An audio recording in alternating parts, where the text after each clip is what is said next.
Hey, it's Joy. I've got big feelings about little things, and I want to talk about it.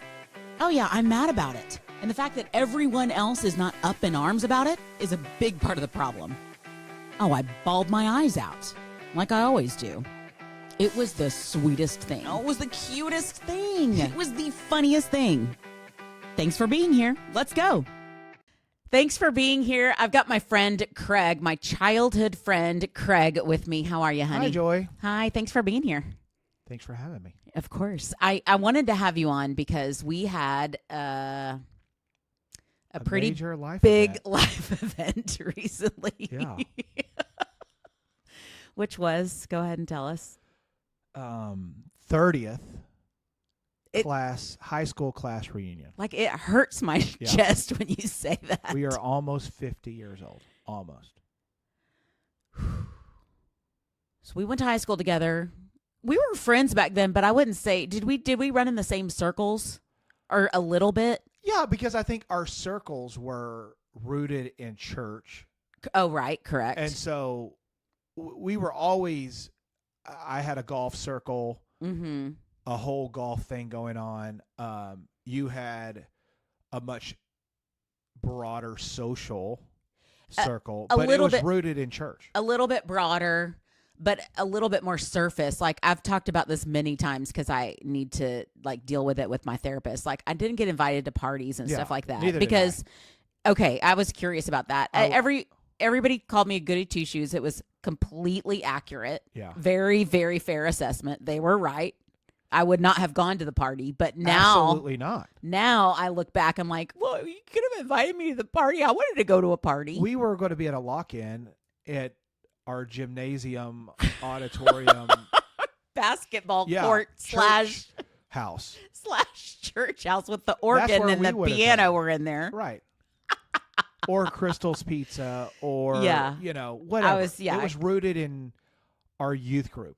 But like, it's so funny nowadays to hear people tell old stories. Like I'll hear people talk about sneaking out and going and meeting in this alley and this and they're going to do all this, like all this fun stuff. I never did any of that. I snuck out one time to go meet my first gay boyfriend. Okay. We were going to go to, there was like a coffee shop, JoJo's or something. It was like at the corner, like right down the street from my house. And why we were going to JoJo's at 11 o'clock, I have no idea. But I mean, this was long before a Ring camera, honey. Sure. We had nothing. My parents had a grandfather clock. So I waited till the ding, ding, ding, and I just snuck out the front door. Of course, I had keys to the house, so I just closed it behind me. He came and picked me up. We went and had coffee. Came back, but before I left, I wrote a note to my mom that said, hey, I can't remember if I said I snuck out, but I said, I'm out having coffee. I've never done this before. In my note, it said, I've never done this before. Of course. And please don't worry about me. I'm okay. I'm sorry. I'll be back. And she didn't. Wild and crazy. Crazy. Can you believe it? Such a risk taker. Snuck back in, went to bed, and I can't say that I ever snuck out. I can say my first party that I was invited to was, I think, senior skip day, some kind of pool party. Okay. At somebody's house that was close to school. And there was alcohol there. And that was were the there first any time. Parents there? No. How did? So they were at work or something. Something, but we were there, and there was alcohol, and it was my first exposure to I can drink alcohol. Of course, I didn't. Petrified that the police were going to show up and bust us, but take you to jail for the rest of your life. And you, I distinctly remember that being like the first non-church sponsored event that I would ever have gone to. And that was my senior year at the very end. Congratulations, honey. I did not get invited to that party. That quickly went downhill whenever I went to college. Sure. Quickly. But at the time, it was a bubble. It was a bubble that we ran in and we were okay with. Yeah, for sure. Scary to think about now, but it's so the reality of our upbringing. Yeah. But so we have gone to, haven't you gone to I've gone to every reunion we've ever No, had. I have not. I have not. Did you go? You didn't. I don't remember you at the 10-year. You the always 10-year was would like try the first to one. drag me to them, but I would make an excuse not to go. Because of what? Because I know a lot of people that have no interest in going to their high school reunions. I don't really understand it. It just was not a like. Look, there's a lot of people that we went to high school that I think the world of, that I think are the sweetest people in the world. And look, if we ran into each other somewhere, I would love to catch up. Yeah, but have a seat. It just was not a priority. Yeah, like, it wasn't. But you would ask me. I think I went to our 10-year reunion. We were still close enough to high school that I was like, okay, I'll go. I remember us having some kind of mini reunion at Nicasina. Had a great time at that. But 30, I was going to go. You were ready. I wanted to mentally. Go and you were there. see everybody, and I wanted to go. Okay. So it was never an option for me not to go. Oh, interesting. Yeah. Okay. Because you going and you being there in the I don't know if we're going to talk about it, but we had a little pre-dinner with some people that we all love. You and I love. Okay, so I actually think we did this really well. I agree. Because we tiptoed into it. Yeah, there are a few people that I keep up with, sure, like constantly, or like you and I. We may not text all the time, but we can always. It's always on good terms, and we can always reach out to each other. And I have a few different friends like that I keep up with frequently, and it's a different world because of like Facebook or other social media, because we kind of have a sense of what people are doing, or we'd message, but. There were a couple of people, like my friend Jessica. We were so tight in high school. Right. I did not want to go to a room full of 80, however many people were there, and try to catch up with her. So she and I intentionally, we went on a walk like a month before the reunion, and we did parents this, and here's what's going on with my kids, and here's job stuff, and here's life stuff, and here's house stuff. So we were 100% fully caught up. Mm-hmm. And that way we were free to like just socialize with other people that I just wanted like a brief little chit chat with, or people I wasn't expecting or whatever. And you and we did a couple phone calls too. Yeah. I mean, because we had to think of like, is there anybody we want to see?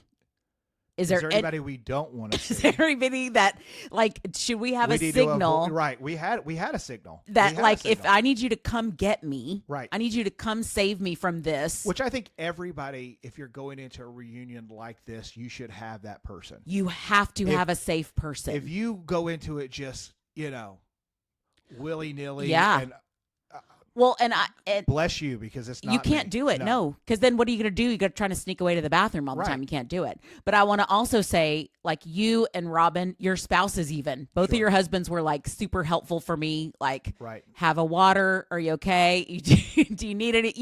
That kind of support was super helpful. Right. But we chatted on the phone. I know who we're going to see. What are we looking for, etc.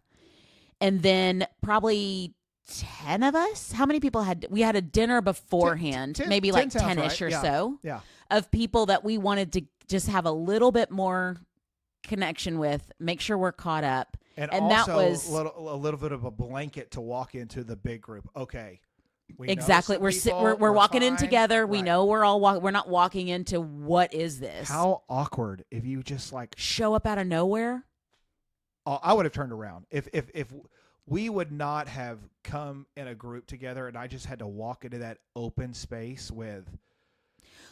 Well, I would have turned around. And you don't even know how it's going to be set up. The way you had to walk in that door, and it was like you weren't even in a big space. There was just a lot of. It was a lot. Well, look here. My biggest fear was looking like an idiot in front of someone that was like, "Oh, hey, Craig, great to see you. You look awesome." And I have no idea who it is. That was a huge fear of mine. Because, look, I'm not a big social media guy. Like, I'm not keeping up with it. Yeah, you're not scrolling at night wondering I don't know what these people look like now. What did your kids wear on the first day of school? Like, I was so mortified that someone was going to be like, we were such so good friends. Yes, you saved my I life don't in know high who school. you are. I don't know who you are. There was like And I don't know how to tell you that. 15 people that I was confident that I'm going to know their name. Yeah. I'm going to know their story, but the rest That's of them, not a lot, man. Out of crapshoot. yeah. Complete crapshoot. Could have been like, hey, Denise, Yeah. and it's Julie. No Like, idea. no idea. And I'll tell you, a lot of our group has aged very well, but there was there was a couple that I was like, I have not one clue. And even when I looked that person up, I'm not even going to say male or female. Like when I looked that person up in the yearbook, I was like, I still don't see it. Don't know. Still who not you are. sure. Yeah. This could be mislabeled. Yeah. That person could be wearing a wrong name tag. So that I don't think that's comfort- correct. That Yeah. comfort of us walking in, you being a little bit more connected than me, and I could say, okay, Yeah. who is this? Like, Yeah. and then once we got in, and we got the lay of the land, and we got a cocktail. The guard comes down a little bit. And you're like, okay, it's not that big of a deal. They are in the same situation. They probably don't know my name's Craig. Yeah, they're worried you know them. Yeah. So that initial awkwardness of walking in. Yeah. Okay. Yeah, to We're go in with your peeps Right. is good. Yeah. And it was great catching up with some people that I really do think are great people. Yeah. I've seen what's happened in their life. Yeah. And it was great catching up with them. Like, look, I'm not delusional in the fact that, hey, we're going to be like BFF now. Yeah. But look, if you're out there and you're thinking about going to a 20 or 30 or 40-year reunion, do it. Agreed. Because, again, you just never know.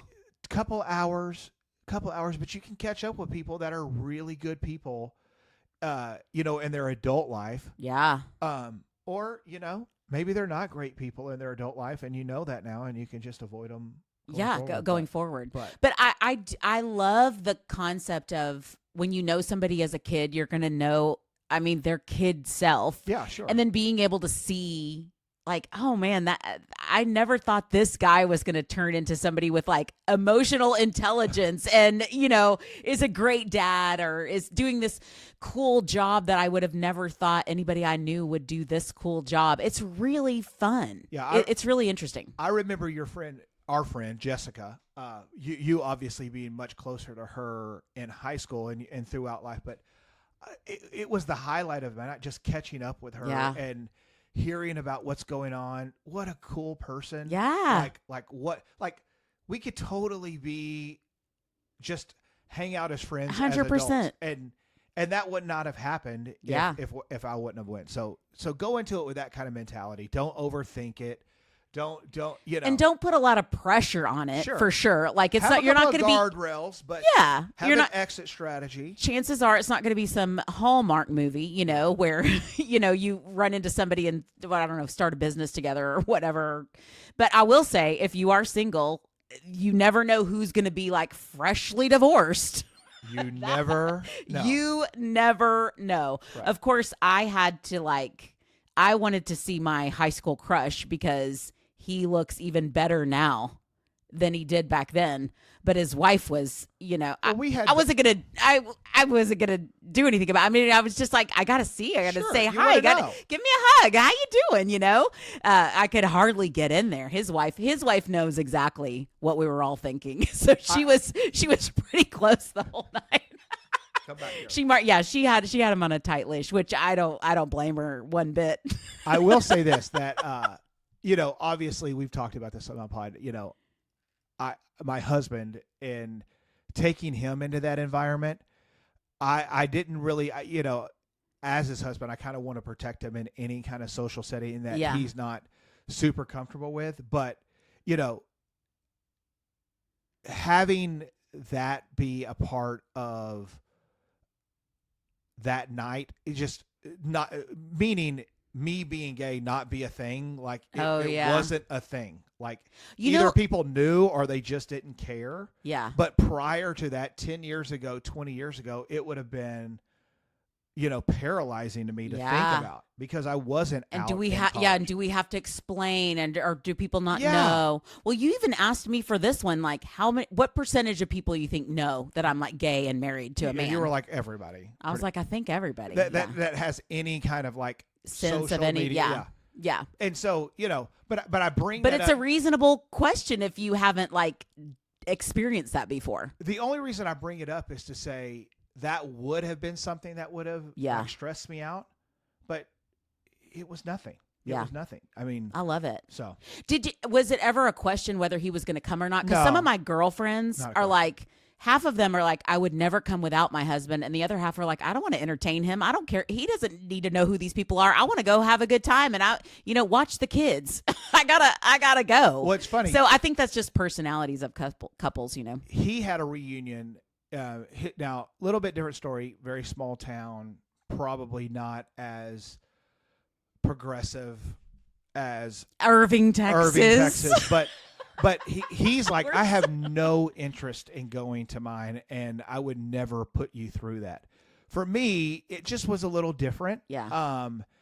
He made the decision to go, not that I was ever going to force him, but because he wants to support me. Yeah. In that, Well, he was a event. champ. I mean, he didn't it's seem great. like he had a horrible time, but everybody loves him. So yeah, was he's easy. He's easy to have a good time with. But yeah, I had a great time. There were some people that came that I didn't expect. Sure. And so I was like very excited to see them. Yeah. And it was very interesting overall. I would say You're ultimately glad you. Sorry. Yeah, I'm very happy I went. Very happy I went. I will go to the next one. Honey, great. Because why not? Why not? We grew up together. Not that we have to be best friends now, but it's good to catch up. Every couple years, though, Yeah. I think I'm debating even saying this because it's not that fun, but like a couple of us got together the other day because somebody that we went to school with passed away. Sure. And I was sitting there thinking, I mean, this wasn't the first because, I mean, even way back then, accidents happen and stuff. But I was sitting there thinking, I wonder if we're going to just be doing this a lot more often, Yeah, sure like we are. as we age. And so that part of it, the positive part of like seeing people and having those people close to you, that's a nice part of it because otherwise it's just all heaviness and all sadness. But it's always interesting to go to the old haunts and to like just to drive back to the hometown. Do you ever go there otherwise? No, I mean, I go there still because my parents live there, but I literally just go right to their house. Irving and is not right on my home. radar anymore. Like it's just there's no reason for me to go. You don't even go to the Toyota. You don't even go to any shows over there. Once in a while. But look, Spirit Grill, if I'm in the area, just to stop by. Yeah. Because it was such a part of our upbringing that that of course I'm going to stop by. But again, if you're thinking about it, if you're out there debating it, do it. Well worth it. Embrace it. I was just going to say, I think it's so much about your attitude, too. Yeah. If you go in, like, this will be fun. Like, let's just go have a great time. It's one night And if it's out not, of 10 years. you can leave. Yeah. If it's not, you can leave. Agreed. If it's lame and there's people that you just... You don't even have to call your parents to take you home. You probably drove your own car, or you can get an Uber out. Things are different now. Exactly. Honey, Well, thank you for forcing me to look at it from a different lens, and You're welcome. and also thank you for always being a good friend, because there's people in your life that you can always just kind of count on, and to be that kind of consistent, steady voice, you're always that for me. So I appreciate that. Well, honey, same. And I'm glad you came. Absolutely. And it was fun. I'll see you at the next one. Absolutely. Thanks for listening to Little Things, Big Feelings with Joy Delaney. I'm James, the producer, editor, director, and executive producer. Follow Joy on socials at Joy Delaney Cox on Instagram, Facebook, and TikTok. Honestly, forget TikTok. I don't even know how to You use don't it even anyway. know how to use it anyway. James? Follow Joy on socials at Joy Delaney Cox on Instagram and Facebook. See you next week.